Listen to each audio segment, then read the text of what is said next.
we're going to talk about one more thing that's on Let's do my it. checklist. And you actually had posted a video about it earlier today. Posted a million about it, man. Yeah. Skylar, it's been all I'm doing. My bad. Didn't mean to disrespect there. No. Of course, we got to talk about DGG, man. It's been kind of crazy. There was a lot.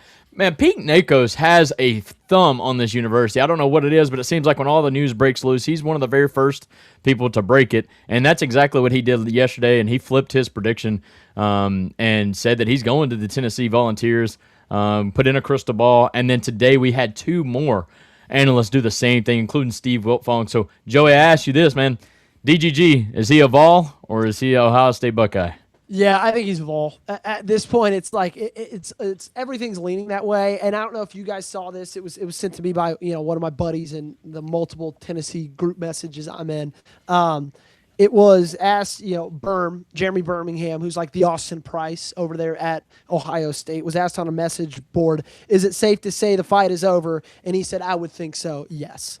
And that came down, like 2 hours ago. Was it the Buckeye fans' fault that sent him a DM? It may have been. That might have been the final nail in the coffin. Hey, So, I'm just saying these predictions flipped after that. I'm just saying, like, yeah. And so that's a hilarious small side of this, but I think that at the end of the day, why I have remained confident, and I went back today and looked at this show. It was June 12th, so what, 5 weeks ago? Over that a little bit. Yeah. I said at that point in time, Ohio State may have raised their limits, but they have a limit. I don't think Tennessee does in this recruitment. I think ultimately that's what's going to win out. Now, obviously, Tennessee's built the relationships. His best head coaching relationship is with Josh Heupel. Darrell Sims has built a great kind of, back and forth with DGG. I think he trusts him. You've got the guys who have been at Baylor, Jermaine Theodore, Gabe Osenda, that are on this roster. That gives him comfort in that way. I think Tennessee's done a great job in recruiting this, but you always kind of knew DGG meant more to Tennessee than it did to Ohio State because they have 3 guys in the top 25. They also took Legend Bay last year. Yeah, exactly. So and we took David Sanders the year before that. That's right. So there we go. Well, I just meant they have that next running back already lined up. 100%. And they've got 3 guys in the top 25 already committed. They've got 6 in the top 100, and all that's a credit to Ohio State for how good they are, recruiting in this sport. It's a reason they've been at the top of it for a decade plus. But because of that, it was just too obvious to me. It was like, okay, DGG's Tennessee's number 1 guy. They're not going to just let him go. They're going to raise the price. They're going to make sure they get him. And I think that's exactly what they did. And it's so funny because I talked about this morning, man. You're going to hear a ton of Buckeye fans be so upset and be like, oh, Tennessee sucks. The only way they can get good talent is by paying a lot of money for it. And it's like, okay, well, the way you turn your program around is by getting elite players. And if you haven't had decades of success to sell over the last, a good bit of time, like Ohio State does, then sure, you're going to have to pay a little bit of money to get these guys. Guess what? That's the name of the game. That's recruiting. Like that's it. And so I don't think that's all of it for Tennessee. I think, you don't get to the spot to give an NIL pitch without doing the work before. You don't get the spot to make an offer without building that relationship and getting that trust in the first place. But I've always kind of felt good about where Tennessee stands just because of the priority DGG is to their class. And, man, I think he's going to be a great player. I think he's wired different than a lot of these guys. I think just the work ethic he has, I just think he's one of those rare kind of breeds of kids nowadays who he's just kind of about playing football. Doesn't like to do a lot of media, doesn't like to do a lot of talking, just likes to go out there and run the football and score touchdowns. I read a report, and I want you to kind of verify, maybe you didn't, but he actually took his official visits and didn't want to hear the offer from the schools because he wanted to truly feel how the university was, the facilities. He wanted to take all that in without even knowing the numbers. Was that accurate? Yeah, I think it was. I mean, I think that was Simmons who had that report. Oh, so, yeah. I've got no reason but to trust a guy like Chad Simmons in that area. I mean, he's got a lot more sources than I do. That's just so cool to hear. I mean, it is cool to hear, man. It's really cool. And I think he's going to be a phenomenal player. And I think that, you've seen what Josh Heupel's done with 3-star running backs, with 4-star running backs.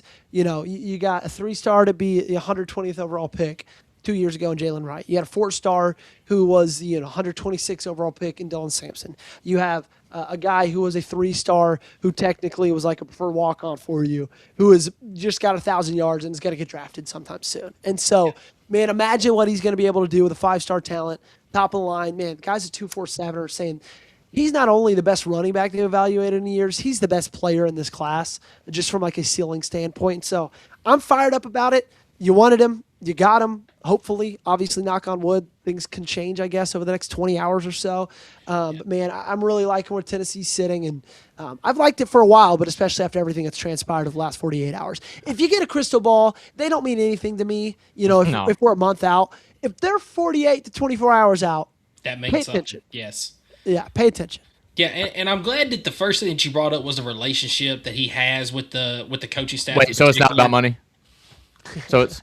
it's still about money, obviously, but no, you bringing up the relationship he has, because he has a fantastic relationship with the running backs coach there at Ohio State.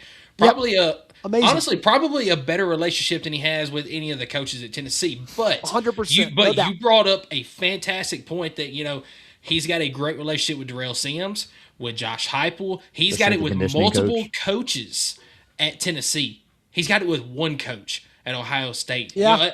There's a good friend of mine that I've worked with some, J.R. Rhodes. He runs the Big Ten Huddle podcast. He came on there today, and he was like, yeah, he's got such a great relationship with the Ohio State coach and all that. It's time for Ryan Day to put the nail in the coffin.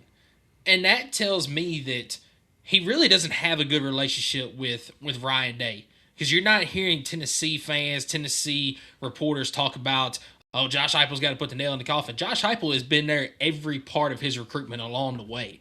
So that tells me a lot right there when it comes to the relationships. And then obviously the money has a big thing to do with it as well. Yep. But I'm with you. I feel really, really good about this commitment tomorrow at 5:30 Eastern. Yeah, I do as well.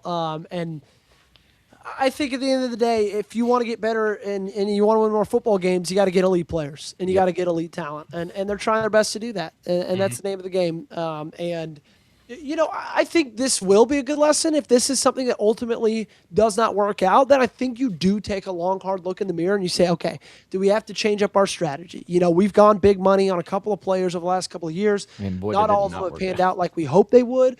Maybe we change things up. But if you're looking at DGG, as a lot of these reports are saying Tennessee is, as like a generational player, as a game-changing, can't-miss, day-one starter, he's being compared to Adrian Peterson and Herschel Walker. I expect him to come in there and just not get every single carry, because Tennessee's still going to rotate guys, but he's going to be the bell cow as a true freshman, and if you're thinking that that's a guy you're going to be able to have for 3 years, awesome. And it's funny because $2 million now, and 3 years from now, it's not going to be that much money. That's like the Nico deal, exactly. Right? When he was high school, when he committed, that deal was insane. And then by the time those rumors come around spring of 2024, Carson Beck's you're kind of looking around saying, man, he actually isn't making that much money comparatively. And so it's like things are going to change. It's like the salary cap in the NFL. Everybody's always the highest paid wide receiver, highest paid quarterback. When Patrick Mahomes did his deal in 2020 for 10 years, $500 million, everybody thought that was earth shattering. Right now, $50 million doesn't even get you in the top 10 of quarterbacks in the NFL. And so things change. Money grows. It's just the way of life. It's the way of sport. And so, this is an investment. This is your RB1 in 2029. So if you feel like he's a guy, 2 years of experience, you feel good about paying $2 million to, dude, let's run it, spot the ball, let's go play some football and jam it down some people's throats on 3rd and 2.